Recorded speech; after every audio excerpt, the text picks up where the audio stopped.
بسم اللہ الرحمن الرحیم۔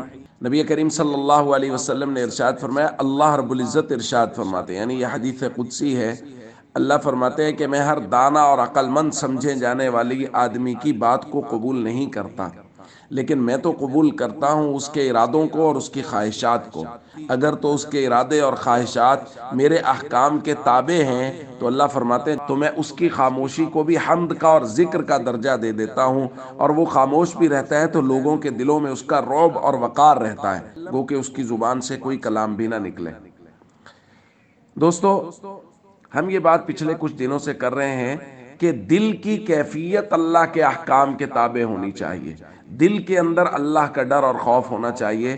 اللہ فرما رہے ہیں ظاہری طور پہ اگر کوئی آدمی بڑا حکیم اور دانا سمجھا جاتا ہے اور وہ بڑی خوبصورت خوبصورت باتیں کر رہا ہے، لیکن اس کے دل کی کیفیت اللہ کے احکام کے تابع نہیں ہے، تو اللہ فرماتے ہیں میں ہر ایسے بندے کی بات قبول نہیں کرتا۔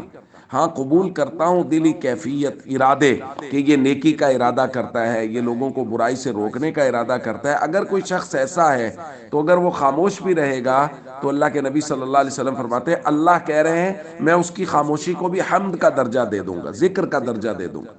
تو اس لیے ہم سب کو چاہیے ہم اپنی خواہشات کو ہمیشہ اللہ کے احکام کے تابع رکھیں۔ السلام علیکم ورحمۃ اللہ وبرکاتہ۔